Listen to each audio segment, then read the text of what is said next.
আসলা স্কুল থেকে। হাতে কি হাতে যে রেজাল্ট, তারপর বই। রেজাল্ট না? এটা কি আমল নামা? কেমন কাজ করছো? ওইটা ওইটা রেজাল্ট? হ্যাঁ হ্যাঁ, ঠিকঠাক মতো পড়ছো যে ওইটা রেজাল্ট? দেখি হ্যাঁ, আমল নামা কি ডানাতে দিছে না বামাতে? অবশ্যই ডানাতে। জানাতে। ডানাতে। রেজাল্ট কি ভালো ছিল না খারাপ? ভালো। কততম হইছো? 2। সেকেন্ড। হ্যাঁ ইনশাল্লাহ ফার্স্ট হবো না আমরা? ইনশাল্লাহ। তো মানহার আমি কোনো সময় প্রেশার দিই না, মানহার নিজের গরজেই পড়ে। এটা খুবই ভালো, কারণ বাচ্চাদেরকে সারাদিন পর পর পর পর বললাম বিরক্ত হয়ে যায়। আমি মানহার সাথে যে মানহারে যে পড়াই, আনন্দের সাথেই পড়াই, কোনো সময় মানহারে বার্ডেন দেয় না, শিখাই দিই সব কিছুই। যদি আবার পরীক্ষার হলে যাওয়ার সময় বলি যে কোনোটা লিখতে মন চাইলে লেখো, না লিখতে মন চাইলে লেখো না। আর একান্ত কিছু লিখতে না মন চাইলে আব্বু আম্মুর নাম লিখে দেয় সবেরও। না, এটা সবসময় বলে দেয় না, কারণ বাচ্চারা পড়ালেখা করে, বাচ্চাদেরই একটা প্রেশার থাকে আলাদা। এর মধ্যে যদি বাবা মা সারাদিন ক্যাটার ক্যাটার করে, তো সেই ক্ষেত্রে কিন্তু হয় না। আমার আম্মু আমার সাথে সারাদিন ক্যাটার ক্যাটার করতো, তো আমি যখন মানে ছোট ছিলাম তখন আমার মাথার মধ্যে এই টেনশন চিন্তাটা ঢুকতো যে আমি যেদিন আম্মু হমু সেদিন আমার বাচ্চারা আমি এত ক্যাটার ক্যাটার করবো না। তো মানহারে জিজ্ঞেস করেন আপনারা, মানহা কিন্তু মানহার সাথে আমি কোনো সময় পড়ার জন্য ফোর্স করি না। ইভেন ওর অঙ্ক পরীক্ষার সময় আমি আর ও মিলে মুভি দেখি, নাটক দেখি। আমি ওরা টান দিয়ে নেই যে একটা সুন্দর নাটক বাড়িছে, দুজনে মিলে নাটক দেয়, ওইটা আমার পরে আছে।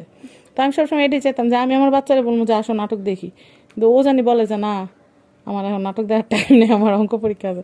এমনও সময় আছে যে আমাদের দাওয়াত আসছে অঙ্ক পরীক্ষার সময়, কিন্তু আমরা যাই না বাবুর জন্য। বাবুই বলছে যে যাওয়ার দরকার নেই। তো যাই হোক, এই যে বাবুর রেজাল্ট। অনেকে ভাবতে পারেন যে আমি পেট বানায় বলতেছি, যে এখানে বাবুর রেজাল্ট।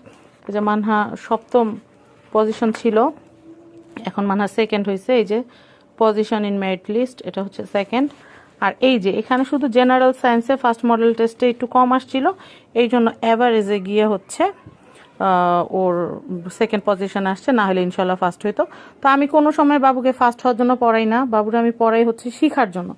আর বাবুর বই দিছে অনেকগুলা। বাবুর নতুন বই পেয়ে কেমন লাগতেছে? ক্লাস 5-এর ভালো। মানহাও ক্লাস 5-এ পড়ে, মানহার আম্মুও ক্লাস 5-এ পড়ে না? তো দেখি কি কি বই দিছে। আর এটা কি? এটা কি গিফট? হ্যাঁ, দেখাও গিফটটা, দেখাও। তুমি যে সেকেন্ড হইছো, ফার্স্ট যে হয়েছে তাকে কি দিছে বাবু? এই বই। বোর্ডই দিছে না? ও, তোমার কি কালার চুজ অপশন দিছে? আমরা তো বাঙালি, কালার চুজ না করে নিতে পারলে ভালো লাগে না। আমাদেরকে তো এটা কিন্তু অনেক সুন্দর সুন্দর, অনেক সুন্দর গিফট। স্যারকে থ্যাংক ইউ বলছো? হ্যাঁ, আচ্ছা, তারপরে এটা একটু দেখি। হ্যাঁ, বইগুলো কি কি বই দিছে একটু দেখা দাও তাড়াতাড়ি। হ্যাঁ, গণিত। মানহারে 16 ডিসেম্বর 15 তারিখ তো বাবুর পরীক্ষা শেষ হয়েছে, বাবুর একদমই পড়তে বসতে দেই নাই। তো মানহা বলতেছে আমি বই যে কবে পাবো, আর আমি যে কবে থেকে পড়বো, আমার আর ভালো লাগতেছে না। হ্যাঁ, তাতে দাও। এটা হচ্ছে যে সমাজ বই।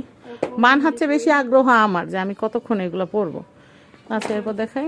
এটা হচ্ছে ইসলাম শিক্ষা, আর এটা হচ্ছে আমার। তো এখন কি করতে হবে? মনোযোগ দিয়ে পড়তে হবে। হ্যাঁ, ফার্স্ট হইতে হবে ইনশাল্লাহ।